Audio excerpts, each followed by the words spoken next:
2024 में आई मूवी दो पत्ती को। मूवी से जुड़ी सारी बातें मैं एक्सप्लेनेशन के आखिर में करूंगा। उससे पहले मैं आपको सुनाता हूं इस फिल्म की कहानी। तो मूवी की शुरुआत में हम पुलिस ऑफिसर विद्या को देखते हैं, जिसे कॉल आती है कि उनके पड़ोस में कोई पति अपनी पत्नी को मार पीट रहा है। विद्या जांच करने उनके घर जाती है, तो जिसके घर से आवाजें आ रही थी वहां रहने वाली सौम्या और उसकी माँ कहती है कि ऐसी कोई बात नहीं है, सब सही है। विद्या को सौम्या के माथे पर चोट के निशान दिखते हैं, तो सौम्या कहती कि वो तो ऐसे ही टकरा गई थी तो लग गया। सौम्या के पति का नाम है ध्रुव, जो कि एडवेंचर स्पोर्ट्स करवाता है, जैसे कि पैराग्लाइडिंग। उसके पिता बहुत अमीर हैं और पैसे की कोई कमी नहीं है। विद्या ने जब ध्रुव को देखा तो उसे देखकर लगा कि हाँ, शायद ये करता होगा सौम्या के साथ मारपीट। तो वो सौम्या का पीछा करने लगती है ताकि और कुछ भी पता चले। सौम्या और उसकी माँ एक स्टोर चलाती थी, तो विद्या वहां जाती है तो उसे देखने मिलता है कि वहां एक नहीं दो सौम्या हैं। विद्या का फ्यूज उड़ जाता है कि यहाँ तो सीता गीता वाली कहानी चल रही है। तभी सौम्या की माँ आकर कहती है कि मैंने ही आपको फोन करके मारपीट की खबर दी थी। माता जी बताती हैं कि उसका पति ध्रुव उसे बहुत मारता है, लेकिन वो कुछ भी नहीं बताएगी क्योंकि वो हार नहीं सकती अपनी बहन शैली से।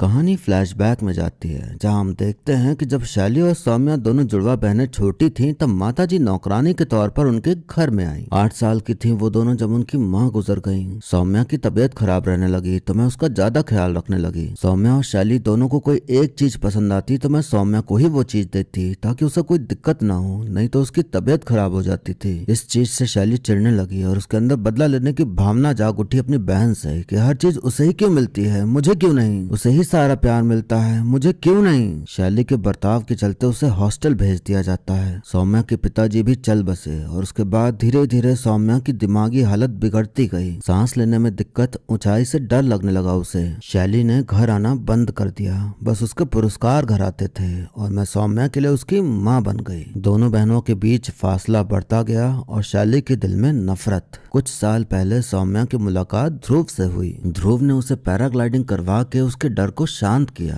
उसे ध्रुव अच्छा लगने लगा और उनके बीच दोस्ती हो गई। सौम्या के लिए सब सही चल रहा था, लेकिन फिर आ गई उसकी बहन शैली। सौम्या काफी शांत और शालीन स्वभाव की लड़की थी और शैली उससे बिल्कुल अलग, मौज मस्ती करने वाली, नशा करने वाली, बिंदास रहने वाली, किसी की भी न सुनने वाली लड़की थी। सौम्या को तो ध्रुव से प्यार हो गया था और ये बात शैली को अच्छे से पता थी, इसलिए जानबूझकर वो ध्रुव के करीब जा रही थी ताकि वो उससे बदला ले सके, उसकी खुशी छीनकर। ध्रुव और शैली के बीच सब कुछ होने लगा था और सौम्या सब कुछ होते हुए देखने के अलावा और कुछ नहीं कर पा रही थी। अब एक दिन ध्रुव ने एक मिनिस्टर को बुलाया होता है बिजनेस मीटिंग के लिए कि तभी शैली पार्टी सॉन्ग लगा के मदिरा पीते हुए नाच गाना करने लगती है, जिससे कि मिनिस्टर नाराज होकर चला जाता है और बिजनेस डील नहीं हो पाती। ध्रुव के पिता कॉल करके उसे खूब गरियाते हैं कि लड़की के चक्कर में करोड़ों की डील हाथ से निकल गई, अब या तो तुम यही सब कर लो या तो व्यापार संभाल लो। अगर व्यापार संभालना है तो किसी घरेलू लड़की से शादी करके सेटल हो जाओ। ध्रुव को समझ आता है कि अगर शैली के साथ रहा तो ये बर्बाद कर देगी मुझे, तो वो सौम्या के सामने उसके साथ ब्याह करने की इच्छा जताता है। सौम्या तो प्यार करती ही थी तो वो हाँ कर देती है और फिर उनकी शादी हो जाती है। शैली ने ध्रुव को छीनना चाहा पर नाकामयाब रही, पर वो रुकने वाली नहीं थी। रिसेप्शन वाले दिन वो हूबहू वैसे ही सज धज के आती है जैसे सौम्या सजी हुई थी,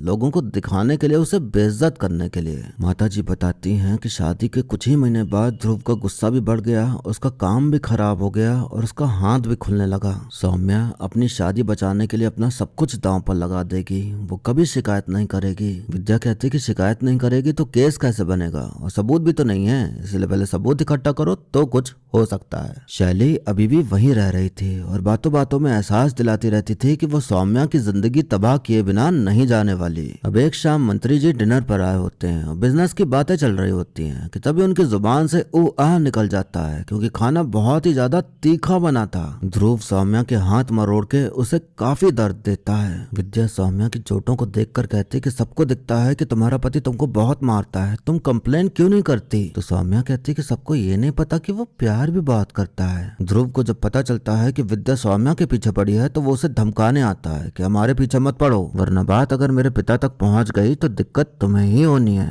एक दिन ध्रुव सौम्या के साथ गुलू गुलू करने की शुरुआती प्रक्रिया शुरू ही करता है कि तभी सौम्या कहती कि मुझे बच्चा चाहिए। तो ध्रुव का मूड खराब हो जाता है कि जब देखो ऐसी बातें करके कलेश करती रहती हो। माताजी शैली से कहती हैं कि ध्रुव सौम्या को मारता पीटता है और बेचारी चुप रहती है। तो शैली कहती कि ये कोई बेचारी नहीं है, बस नाटक करती है बेचारी होने का। तभी दोनों को देखने मिलता है कि ध्रुव और सौम्या आपस में हंस खेल रहे हैं और फिर ध्रुव शैली की तरफ देखने लगता है। शैली अब भी ध्रुव को अपनी ओर आकर्षित करने में लगी हुई थी। सौम्या फिर से बच्चा करने की बात करती है तो ध्रुव उसे उल्टा सीधा बोलने लगता है कि सच है तो मैं शैली से शादी कर लेता। तो सौम्या भी उसे सुना देती है कि खुद से कुछ होता नहीं, बाप का बिजनेस है वो भी नहीं संभाला जा रहा। ये सुनकर ध्रुव को गुस्सा आ जाता है और सौम्या को बड़ी बेरहमी से मारने पीटने लगता है। जब मार पीट के मन भर जाता है ध्रुव का तो प्यार से कहता कि तुम क्यों करती हो ऐसा, तुम्हें तो पता है ना गुस्सा खराब है मेरा, तो क्यों करती हो ऐसी बातें, क्यों दिलाती हो गुस्सा। इतना कह के वो उसे उसी हालत में छोड़ के चला जाता है। सौम्या का पूरा शरीर चोट के निशानों से भर गया था। वो बहुत रोती है और इस वक्त उसे अपनी माँ की बहुत याद आ रही थी। तो वो उनकी रखी साड़ी पहन उनके जैसे तैयार होती है। विद्या सौम्या की हालत देख कहती कि ये नहीं बचने वाली। माताजी ध्रुव से कहते हैं कि मर सकती थी वो,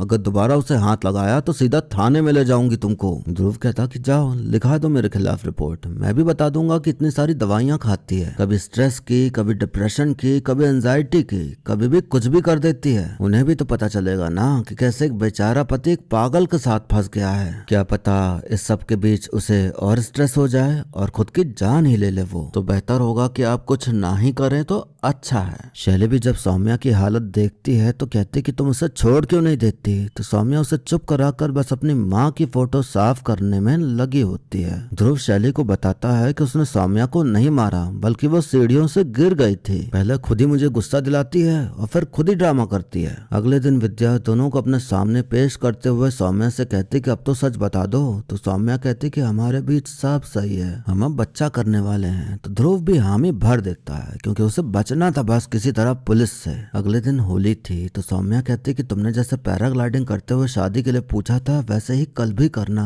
फिर से सब नए तरह से शुरू करते हैं। अगले दिन ध्रुव शैली के साथ नाचने गाने में लगा हुआ था कि तभी सौम्या उसे अपने साथ लेके चली जाती है। थोड़ी देर बाद खबर आती है कि वो दोनों पैराशूट से लटके पड़े हैं ब्रिज पर। तो फिर उनको बचाया जाता है। सौम्या पुलिस को बताती है कि ध्रुव ने मुझे जान से मारने की कोशिश की, तो ध्रुव को अब जेल में डाल दिया जाता है। विद्या के पिता जज थे और माँ वकील, तो कानून की पूरी जानकारी थी उसे। तो वो प्रण लेती है कि वो खुद ही सौम्या का केस लड़ेगी और उसे इंसाफ दिलाएगी। अब तक घर की चार दीवारी में सब कुछ हो रहा था लेकिन ये कांड खुल्लम खुल्ला हुआ और सबने रिकॉर्ड भी किया। तो इतनी आसानी से तो नहीं छूटने वाला था ध्रुव। अब कोर्ट में केस चलना शुरू होता है। तो विद्या का कहना था कि ध्रुव घरेलू हिंसा करता है, अत्याचार करता है सौम्या पर, और ध्रुव का कहना था कि सौम्या सब नाटक करती है, खुद से ही खुद को चोट लगा लेती है। सौम्या बताती है कि होली वाले दिन जब हम लोग पैराग्लाइडिंग कर रहे थे तो बच्चे को लेकर हमारा झगड़ा हुआ, तो ध्रुव ने मेरी सेफ्टी हार्नेस खोल दी। सौम्या के चाचा जी भी थे तो वो गवाही देते हैं कि ध्रुव सौम्या को मारता था, लेकिन आपस का मामला था तो मैंने कुछ बोला नहीं। माता जी ध्रुव के खिलाफ ही गवाही देती हैं। ध्रुव का वकील सौम्या की दिमागी हालत ठीक नहीं है ये साबित करने में लग जाता है ताकि सारा इल्जाम उस पर ही लग जाए कि जो होता है वो खुद ही करती है। विद्या जब ध्रुव से पूछती है तो ध्रुव बताता कि सौम्या ने सेफ्टी हार्नेस खुद ही खोली थी। तो विद्या कहती कि आपने ही तो बताया था कि सौम्या को ऊंचाई से डर लगता है और उसे पैराग्लाइडिंग आती ही नहीं, तो वो खुद से कैसे खोलेगी। केस एकदम क्लियर है। ध्रुव को गुस्से की आदत है और उसका मन अपनी बीवी से भर गया था तो वह शैली के साथ फिर से चक्कर चलाने लगा। उस दिन जब फिर से बच्चे की बात हुई तो ध्रुव को गुस्सा आ गया और उसने सौम्या को मारने की कोशिश की ताकि सबको लगे कि एक हादसा है और ध्रुव को छुटकारा मिल जाए। लेकिन उसे ये नहीं पता था कि इस बार वो लड़ेगी। ध्रुव हरियाणा से था तो जब वो वहाँ रहता था तो वहाँ भी उसने कई लोगों के साथ मारपीट की थी, काफी सारे केस दर्ज थे उसके खिलाफ। तो उन सभी चीजों को देखते हुए और इस केस की दलीलें सुनने के बाद कोर्ट उसे 13 साल की सजा सुनाती है।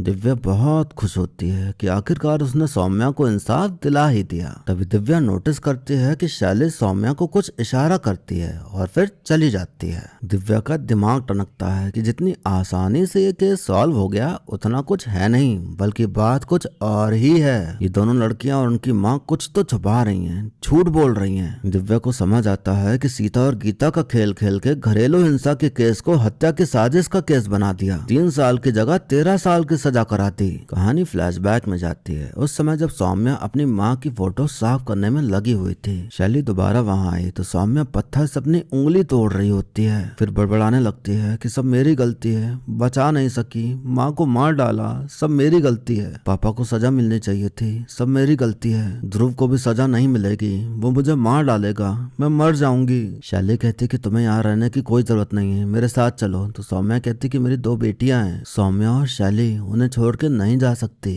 उसकी ये हालत देख शैली को बहुत बड़ा झटका लगता है कि सौम्या खुद को माँ समझ रही है। शैली उसे सांत्वना देती है कि तुम्हें कुछ नहीं होगा, ध्रुव को सजा मिलेगी, हम दिलाएंगे उसे सजा। दिव्या ध्रुव से पूछती है कि होली पार्टी के बाद तुम लोग सीधा पैराग्लाइडिंग करने गए थे या कहीं बीच में रुके भी थे। ध्रुव बताता है कि सौम्या का इनहेलर स्टोर में रह गया था तो बीच में वहीं रुके थे। दिव्या को सब समझ में आ जाता है कि क्या खेल हुआ है। सौम्या दुकान में गई और वहाँ शैली पहले से ही मौजूद थी। तो सौम्या के बदले शैली सौम्या बनकर ध्रुव के साथ गई पैराग्लाइडिंग करने। शैली को सब जानकारी थी कि कैसे क्या करना है, तो उसने फिर हार्नेस खोल के गिरने का नाटक किया। जब मेडिकल टेस्ट होना था तब भी दोनों ने एक दूसरे की जगह ले ली थी, तो उसमें भी अंतर पता नहीं चला। विद्या शैली के पास जाकर कहती कि तुम लोगों ने जो खेल खेला है मैं तुम्हें छोड़ूंगी नहीं, ये केस फिर से रीओपन होगा और तुम तीनों को अंदर पहुंचाऊंगी। शैली कहती कि आज नहीं तो कल वो ध्रुव सौम्या को मार ही डालता, इसलिए कुछ ना कुछ तो करना ही था। जो हो रहा था सब चार दीवारी के अंदर होता था, इसलिए कोई सबूत नहीं था हमारे पास कि वो सौम्या के साथ गलत करता है, इसीलिए ये प्लान बनाया और उसे फंसाया ताकि उसे सजा मिले।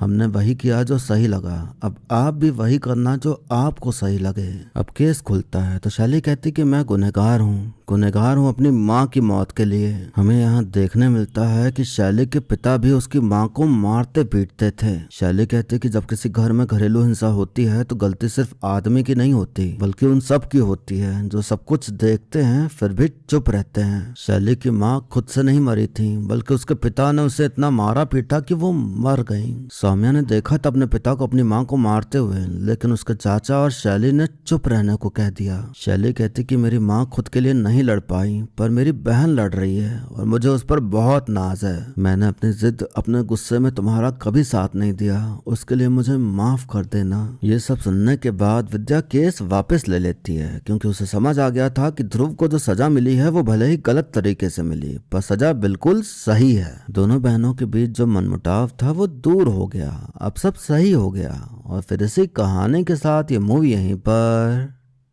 खत्म हो जाती है। तो दोस्तों इस फिल्म के जरिए हमें बताने की कोशिश की गई कि घरेलू हिंसा जब हो तो हमें दबना नहीं चाहिए बल्कि अपने लिए आवाज उठानी चाहिए, लड़ना चाहिए खुद के लिए। क्या वाकई में सब लड़ पाते हैं? नहीं, सब सहते हैं। क्यों सहते हैं? क्योंकि जब एक लड़की की शादी हो रही होती है तो एक महिला द्वारा ही सिखाया जाता है कि कुछ हो तो सह लेना, क्योंकि ये सब तो आम बात है, थोड़ा बहुत चलता है, पति का हक होता है। जब लड़की अपने घर पे बताए तो भी यही उसे समझाया जाता है कि पति पत्नी में तो झगड़े होते रहते हैं, इसमें इतना बात का बतंगड़ बनाने की जरूरत नहीं है, तुम वापस जाओ, हम बात कर लेंगे। कमाल की बात यह है कि घरेलू हिंसा में पति ही नहीं उसके घर वाले भी शामिल होते हैं, जैसे कि उसकी बहन या उसकी माँ या उसका भाई। लड़की की माँ समझाती है कि सब सहना सीखो, लड़के की माँ लड़के को समझाती है कि कंट्रोल में रखना है तो मारो पीटो, मर्द जात तो ऐसे ही बदनाम है। असली दिक्कत तो यहाँ यही है कि औरत ही औरत की दुश्मन बनी बैठी है। पितृसत्ता उतना मर्द नहीं मानते जितना महिला मानती है और उसे फॉलो करती है। महिलाओं ने ऐसा माहौल बना रखा है कि चलेगी तो मर्द की चलेगी, वही सब है, तो मर्द को और सपोर्ट मिल जाता है कि हाँ जो वो कर रहा है सही कर रहा है, यही होता ही है। अब इस फिल्म में तो कोई सास नहीं थी और माँ का सपोर्ट था, तो यहाँ क्या गड़बड़ी हुई? यहाँ गड़बड़ी ये हुई कि सौम्या ने पूरी तरह अपने आप को उसे सौंप दिया और उसकी मारपीट को भी प्यार का हिस्सा समझ बैठी। उसने खुद को समझा लिया कि मारता पीटता है पर प्यार भी तो करता है ना।